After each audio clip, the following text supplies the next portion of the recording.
So we're watching, Congressman, obviously, this release of hostages that Hamas has released, the ceasefire over the next 4 days that's taking place in Gaza. But here at home, there's a lot of concern because there are at least 10 Americans that we're aware of that are probably part of this group of hostages. The Biden administration, we're told, was instrumental in brokering this release of the hostages. Your thoughts on the Biden administration's ability to get these deals done when there's obviously immense pressure and the president, of course, is spending his Thanksgiving in Nantucket? Well, I don't know if Nantucket's the place to be, but nevertheless, that's where he's spending it. Secondly, if we hadn't had weak policies with Iran, and our policies with Iran are still weak, all of this wouldn't have happened. When, we released basically money to Iran, which was refrozen. However, when we took the sanctions off of Iran, that enabled them to have the money to export terrorism around the world and in the Mideast. And also, it gave the money to enrich uranium. We did the wrong thing. Weakness creates war, creates disaster. So that's what I have to say about the administration. Am I glad some of this seems to be working out? And understand how unfair this is, and I think that you do.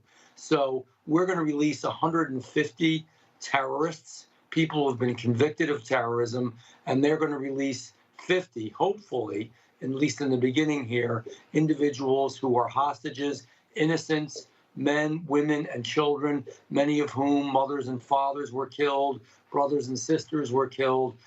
So there's no equality here, but we want them back so much. And we love our families so much, and it's the American way, and it's the Israeli way. But we're far from being done.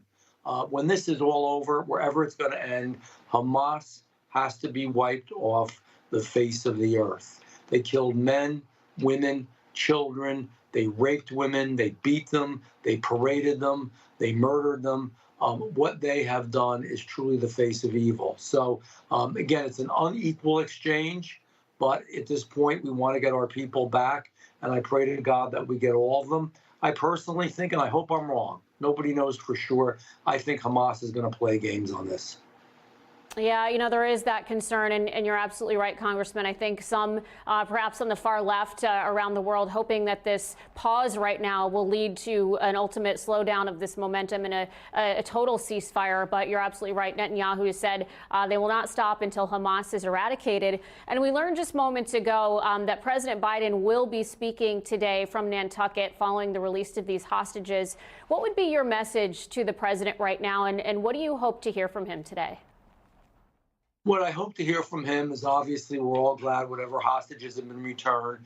Let's get all these children and women first, older people, senior citizens. I know there's some older folks we didn't expect to be coming back today. Glad that they are, but we've got to get, Americans, number one, we've got to get them home. My second message is, I'm so glad he interrupted his vacation for a little bit, but we've got serious issues here, and this needs 24/7 attention. I'm sure some of his staff is giving that, but we need executive leadership.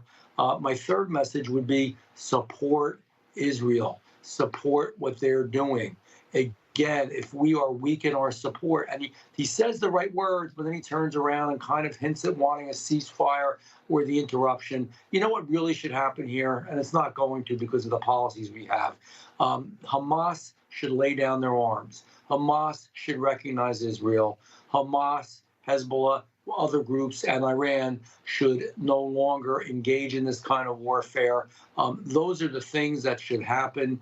Israel needs to do what it's getting done there. And when you talk about interruptions and ceasefires, you know why Hamas is a little bit anxious to do this now? Because they're getting whipped. I mean, the Israeli army is the best, and they are going in there and they're doing a job. So we need to be strong. When you are weak, and I would say this to the president, you found out how weakness goes. You found out that the war in Ukraine started because you didn't nip it in the bud at the very beginning. You found out what happened here in Israel, and you found out in Afghanistan when you left prematurely, a really stupid way, what happened. It's all due to weakness. If you are strong, no country will attack you. Indeed, Congressman Jeff Van Drew of the great state of New Jersey. Always a pleasure to see you, sir. Have a great weekend, and thanks for joining us. My pleasure. Thank you.